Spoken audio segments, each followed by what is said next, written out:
Oh my goodness, what are the odds of this? So this is my third MOBA video in a row. I'm clearly in my MOBA arc, and now, of any available time in the universe, we get an announcement for SMITE 2. It's a crazy coincidence. Anyhow, hello everyone, it's me, Waifu Belector, the only fair human on Earth, and I've gotta talk about this. I've gotta talk about SMITE 2. I want to talk about some of the upgraded, updated, and transitional features that'll be coming to SMITE 2, as well as this SMITE 2 announcement in relation to my previous video where I spoke about the MOBAs coming to console. So let's go ahead and do that. I'll start with the general information, and I feel the most important thing to make clear here is this is not an Overwatch 2 situation. SMITE 1 isn't going anywhere. Titanforge and Hi-Rez do not plan on overriding SMITE 1 and completely replacing it with SMITE 2. The two games will both exist, so if you're a SMITE 1 player and you want to play that shit forever like it's Smash Bros. Melee because you don't care about the sequel, don't worry, you can. This is probably a good call, not because most people won't shift over or SMITE 2 will lag behind the popularity of the first one, but if that does happen, at least you have a fallback. Also, at this point, can it ever be a bad call to not do what Overwatch has done? You know, so I think this is a decent call at the very least. Now, what are the benefits of a SMITE 2 anyway? What's the difference? Well, arguably, the biggest difference and definitely the most obvious one is a graphical update. SMITE is an old-ass game. It's like 11 years old and was made in Unreal 3, Jesus Christ. So making a decade-long jump to Unreal 5 is substantial to say the least. This jump in graphical quality doesn't just affect the fidelity though, it also means more fluid animations. On top of that, it's just a general leap in technology.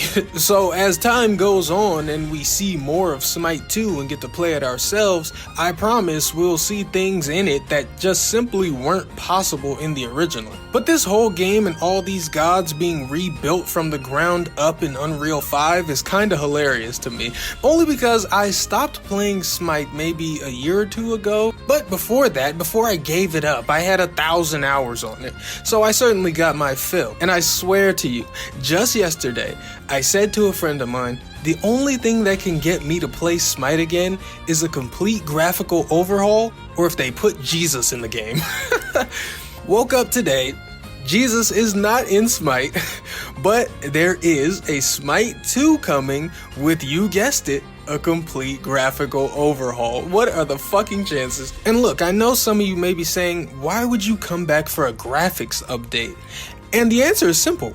Because presentation matters. I would like for the game to look attractive. We all like looking at attractive things. And I would enjoy if a thing that I like was more aesthetically pleasing. What's more is it shows me you care about the game, you know? That you're trying, not willing to rest on your laurels, just let your game fade into the past decade and have it only look good to the people with the context of the year it was released. Wanting your game to look good means you want it to present well. I've said it before, the man who said don't judge a book by its cover was probably bad at presenting his ideas. Anyway though, you may also be curious about all of your SMITE skins and gems and emotes and goodies and whatever the hell else. Here's the thing.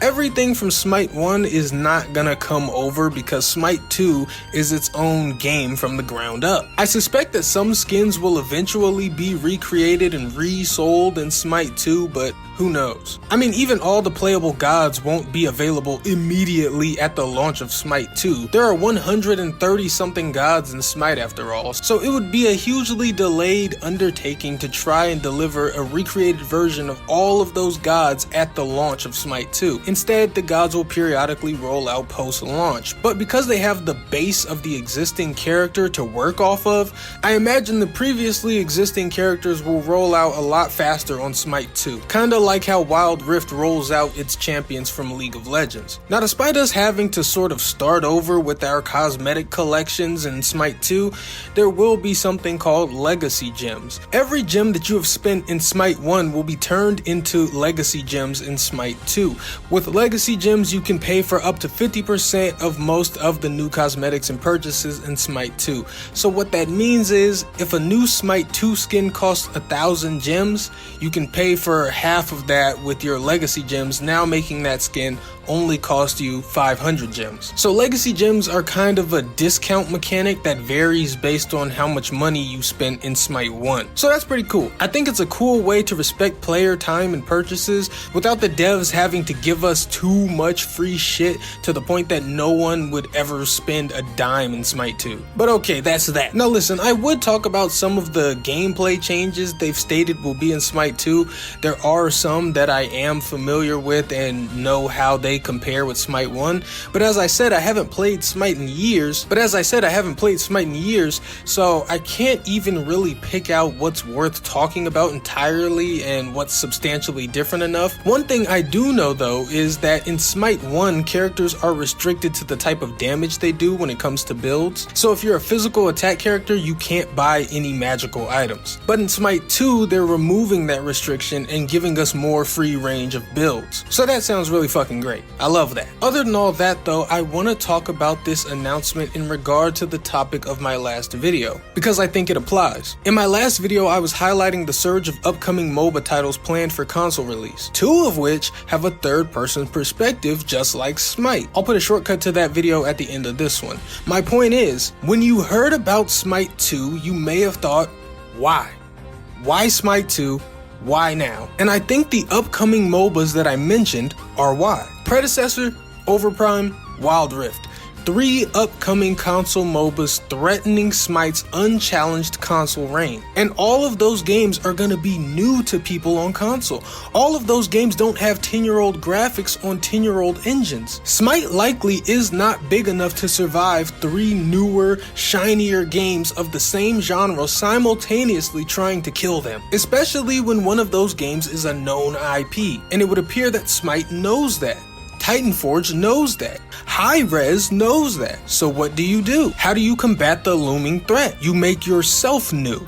You make yourself shiny. That is possibly the thinking that has led us here to this SMITE 2 announcement. But will it be enough? Will it go over well when all these games launch? SMITE 2, Predecessor, Overprime, Wild Rift. When all those games are on console and the fighting really starts, will SMITE 2 be enough to survive? Well, I don't have that answer. I don't even have a prediction. Only time will tell, but for what it's worth, I think this is a great move.